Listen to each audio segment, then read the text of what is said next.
good, YouTube? It's your boy, Michael. Oh, so wavy. And today, we got a classic for you.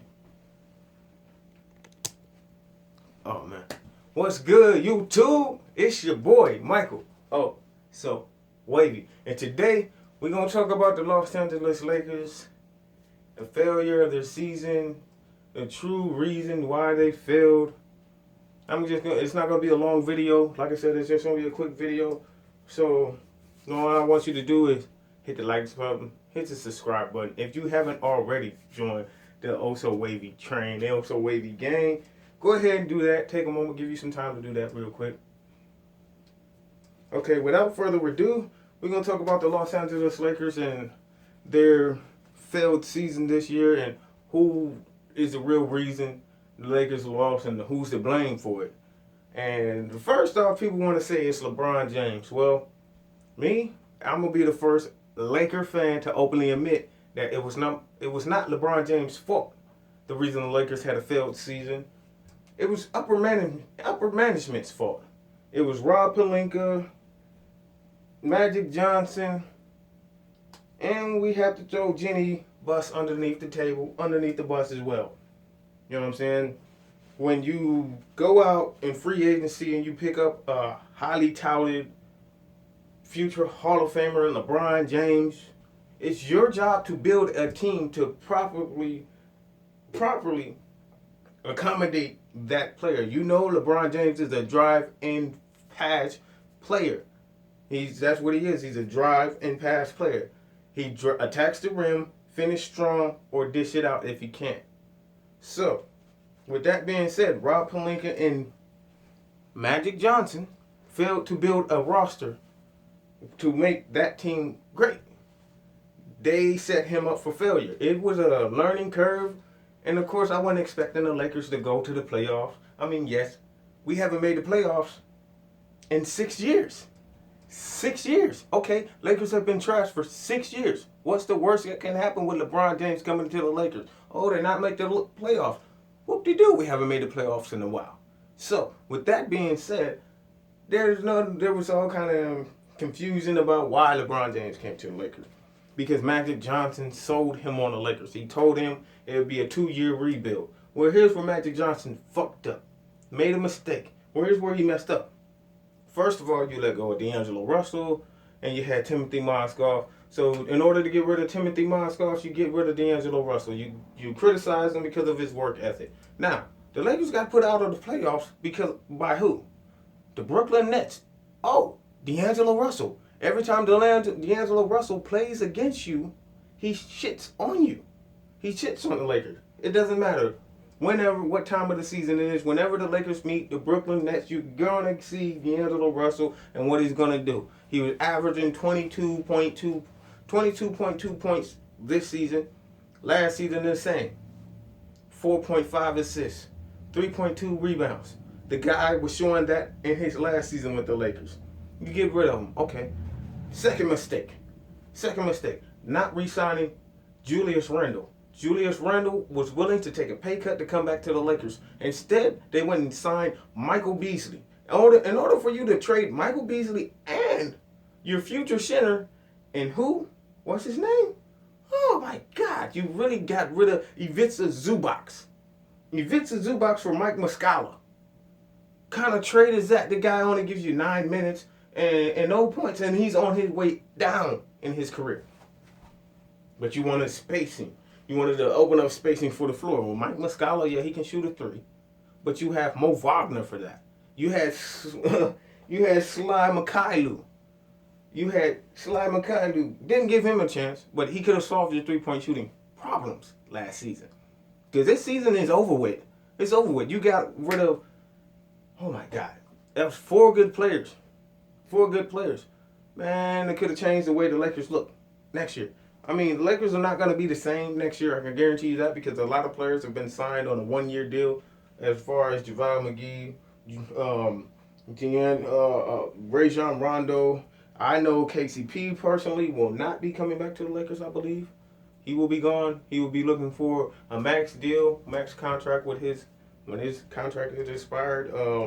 There won't be a Tyson Chandler next year. So the Lakers roster will be completely overhauled. Completely overhauled. And LeBron James will at least be 20 pounds lighter. And from what he said, quote unquote, LeBron James said, Laker land, Lakers fans, next year you will see a different LeBron James. I'm going to come in chewing gum and kicking ass. And since he said he doesn't chew gum, what's the only purpose of him being there is to kick ass for everybody who doubted LeBron James as being one of the top best players in the league, one of the guys who can carry a team. Well, he's going to show you that next year, next season. Like I said, everybody expected greatness to happen once LeBron James stepped on the court. I already knew what was going to happen because I seen how the roster and the outlook of the roster and how they had this roster. It was not specifically built for LeBron James and his type of system and the type of game that LeBron James plays. There was not enough shooters. I mean, they want to say the Lakers failed because of lack of shooting. No, they had three-point shooters that just weren't consistent three-point shooters. You had Kyle Kuzma, inconsistent. He'll have some spurts and where he'll be hot shooting for a couple games. You had Brandon Ingram struggling to find his identity on the court alongside LeBron James, which we knew this was going to be a learning curve for BI. We had Lonzo Ball fighting for the starting position with him and Rajon Rondo, which I think Lonzo should have started because his defense was way better. His playmaking was way better, and he can actually stretch the floor. If and when needed, he will knock down those threes. He's working on his jump shot. He's been working on it, so I figured that. But the reason the Lakers failed is because of the people upstairs. I'm talking about it was not the coach. It was not the players. Of course, injuries contributed to that, to the Lakers' failed season, but mostly it was because of upper management. I'm talking Rob Pelinka and Magic Johnson. And the stupidity of both of them. See, Janine Buss should have known when she brought in Magic, it was not going to be a storybook ending. Magic Johnson, we have not seen him run any team yet. This is his first shot of being head of operations of basketball. We've never seen him do that. I know him running head of operations for the LA Dodgers. That's baseball. I know Magic Johnson played basketball. That's great.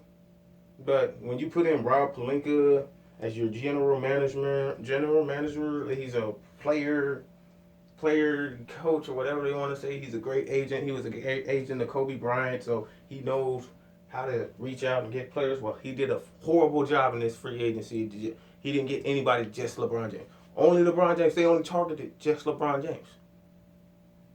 And that's an issue when you just target just one player. You know what I'm saying? It's a free agent. There's a pool of players. I mean, and you just limit yourself to just one. So let's see what happens this offseason to where they can come in free agency. And the thing that really messed up the Lakers season is when those trade rumors for Anthony Davis came out. When those trade rumors came out and how they basically said they were throwing everybody, including the kitchen sink, just to get AD. So they were talking about getting rid of B.I., Kyle Kuzma. We're talking about they were giving up Ivica Zubac. And they were going to give up Josh Hart as well as Lonzo. You're going to give up 5 young key players, let them play with Julius Randle, who already got chemistry with Julius. Are you serious? You big mistake, man. Big mistake. You trading all your young assets. You just don't do that, man. It kind of destroyed morale. It kind of did that. So that kind of contributed to the Lakers' downfall as well.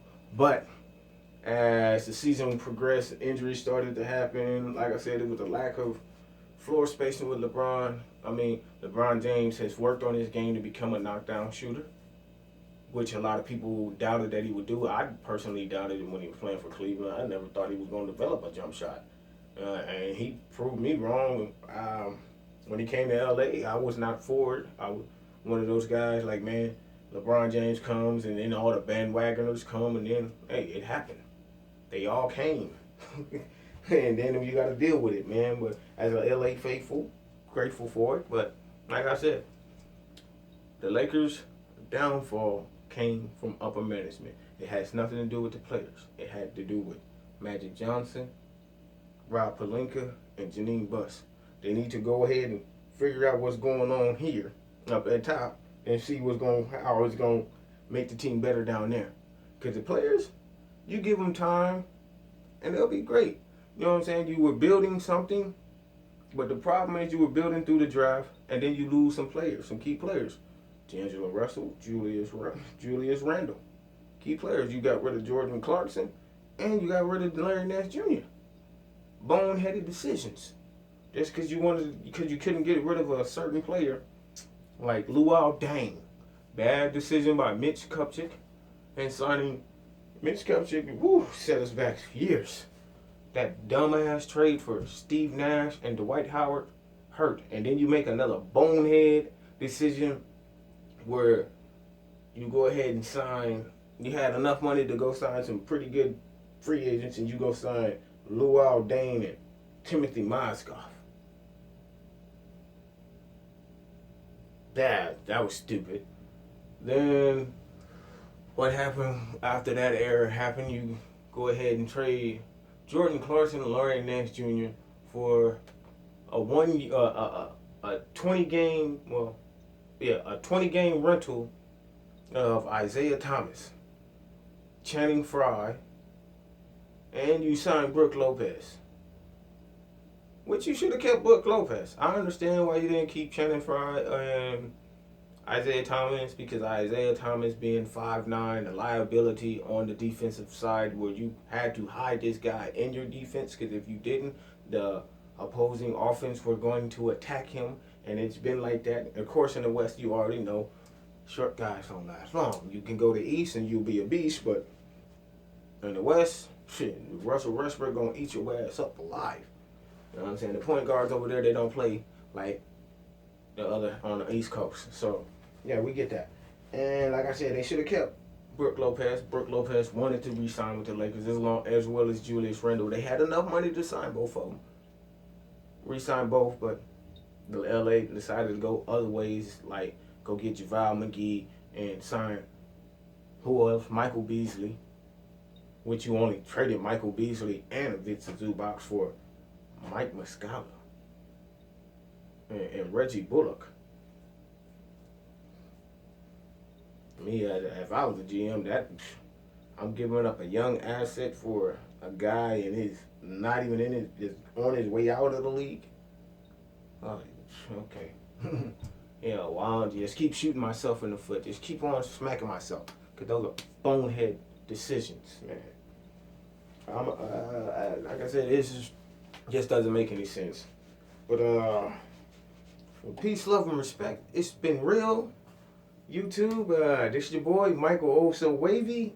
I enjoyed talking with you guys. That's enough of the topic for today. Probably come back maybe tomorrow, talk about the playoffs, see what's going on, see what kind of matchups that I'm really looking forward to. So like, subscribe, hit that, join the Also Wavy. You know what I'm saying? Join the Also Wavy gang. Let's get this thing moving. Peace.